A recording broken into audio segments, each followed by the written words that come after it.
Mr. and Mrs. O'Connell. Is it O'Connell or Connell? O'Connell.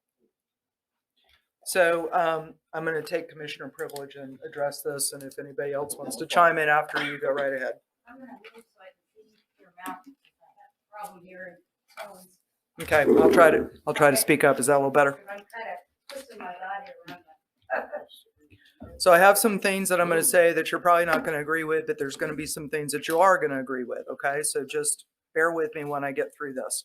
I am honoring you by a lot of well thought out, I think, notes here. Okay, because I did hear you. Number one, and you're not allowed to respond from the audience, by the way, just so you know. So number one is that there seems to be an attitude that that we live in a theocracy. We do not. We do not make decisions up here based on religious principles at all. We make business decisions to benefit our local economy, period, full stop. If there's money to be made for our local economy and it does not harm our environment or our small town community charm, then we will vote for it, typically. This is a civil society. We all need to try to give a little to get along. And that includes making room for people of all different sexual preferences, colors, ages, genders, wheelchair, not wheelchair, etc. So along the lines of, I categorically disagree that us are advertising in magazines or other mediums that are of the gay or lesbian persuasion is not harmful to Christians or Christianity or the Christian market. I am fine with us advertising in Christian publications if that is a target that we are going after or want to go after. I'm totally good with that. My predecessor, whom you may have well know, is a graduate of Liberty University, and I have absolutely no idea what his personal feelings are on this, so I am not casting aspersions, but let's just say that I would guess that he might very well agree with the statement that I heard from you prior before we started the meeting. Why do we need to be inclusive? He may actually agree with that. He voted, I believe, every single time for advertising to the gay community, correct? Yes. So he's on your side, but he had to put business before his religion up here. And I honor him for that decision. Here's where I will agree with you. DEI, as those three letters strung together, are a tool. Let's just say a hammer. Hammer can be used to build a house, a home for your kids, right? It can also be used to bludgeon someone to try to make you kneel and agree, okay? Those three letters have become heavily politicized. I am fiscally very conservative and I am very moderate socially, okay? And so I see both sides. I don't like the far right and I don't like the far left because I believe that they are dividing this country and making us hate our neighbors. And that's just really sad to me. Really, really sad. So I absolutely 100% agree with you that we should not come forward with a special DEI photo bank. Okay. Told you there'd be something you liked that I said. I go back to, I am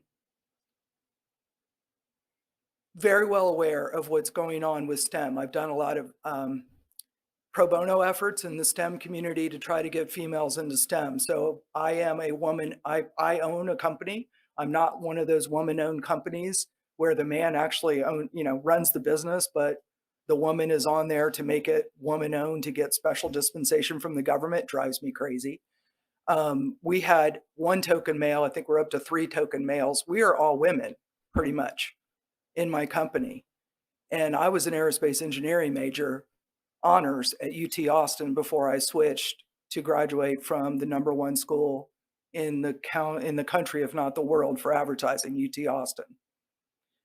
A friend of mine graduated a few years ahead of me in aerospace engineering at UT. And I am through her, deeply embedded in trying to get women to consider STEM, science, technology, engineering, and math. And I'm bringing this in for a landing, guys, on this one. There is a connection. Girls are not treated like they're good at math from a very young age, or science. They're starting to correct that in the educational system. So now you have young women who very much want to enter STEM, but they'll even get degrees in science, technology, engineering, or math, and they have spent 4 years, sometimes even a graduate degree. They go into a lab and they quit within a year. And it's because they don't feel welcome and they don't see their gender in the lab at all. Okay? That's just really sad to me. And that's the only reason they're even going into that is because of all the STEM outreach. Prior, it is you can't be what you can't see. If you don't have women in science, technology, engineering, and math, they're not going to grow up to do that. I'm a commercially rated pilot. Women are like, I'm going to be a flight attendant. I look at them, why don't you want to drive the bus? You make a lot more money up front. And they just don't think that. So do not think for a moment that if we produce all families that are the typical nuclear, white, heterosexual families, we can't market that way. So what I would say is that typically, okay, so South America is just blowing up for us, right? We're getting tons of people from South America, tourists. We need to have more brown people in our advertising. It's that simple. So whatever, I'm a very logical, it's the engineering thing. I'm a very logical, data-driven, not emotional-driven person. So whatever our target market is, all of those target markets, and they're segmented by all sorts of things. We need to have photo and video stocks that represent those. We do not need to slap the DEI logo on it or DEI name on it. I absolutely agree with you, Mrs. O'Connell. Just treat people like they're regular people. Just regular people. But that does mean that we do appeal to all of those cross sections of humanity. I think I'm almost done. It's a long list, guys. Sorry. Speaking of treating them like humans, I grew up here. It was a 5-stoplight town. We used the N-word to refer to the local Jiffy store. Blacks were heavily discriminated against back in the 80s. Gay people were weird. They were made fun of. And I came out of and my dad was born and raised in Forest City, Arkansas, which is named after Nathan Bedford Forrest, founder of the Ku Klux Klan. My uncle used the N-word liberally. He never left Forest City. My dad, because of his background in the U.S. Navy for 33 years as an officer, became a lot more mellow about all those sort of things. But I don't know if it was to the day he died, but at least until 10 years before he passed, he would actually say that an interracial couple was just trying to make noise and be noticed. And you guys know I revere my father, but he's human. So I went off to school at UT Austin, and I was very uncomfortable with mixed race couples at that time. I'm trying to help you with the feeling comfortable. Okay, this is where this story is going. Okay, feeling comfortable talking to folks that aren't straight white people. You're not allowed to speak from the audience. Let me finish. There is a reason that we maintain order in these meetings. Okay, and I am doing you the honor of a very long explanation. I could have just walked out of here and not said anything to you. So I hope you feel that I am empathetic to the discomfort that you feel as Christians. So I'm sitting there in Jester dormitory with my back against the wall, waiting for the classroom to open. And I watch a black boy and a white girl walk by, holding hands, and they had their chins up as just say it, just say it. And I sat there and my heart just bled for them. I'm like, okay, they're clearly in love. What do I care? What do I care? And then I moved up to Kansas City after I graduated, and I'll be danged, there were 5 interracial couples living in my apartment complex. I am a straight white woman from a small town in the deep South, and I have been pretty much in the South my whole life. And that was my opening.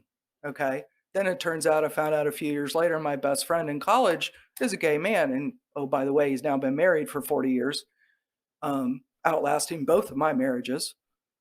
So I got real comfortable. I now actually have Black friends, and I didn't go out hunting them. I'm not trying to make sure I have my diversity in my group.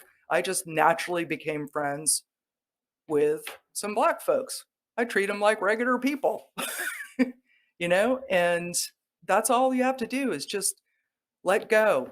Just, you have your Christian beliefs, and I think that's lovely. I have my own. I am a Christian, but it does not give me the right to tell other people how to live their lives. I leave that up to God. God judges, not me. Anyway, would anybody like to? I'm done. So would anybody else like to add anything? Or are we going to adjourn? I'd like to add a standing ovation. So Thank that you. was great. I do speak from the heart. That was excellent. I figured y'all would like me to do the heavy lifting on that. Could I give a less than a half-minute response? No, sir, I'm sorry. And I am super busy. I am now late. I've got to go. But feel free to send me an email. Seriously. I would be delighted to hear from you. All right? And we are adjourned.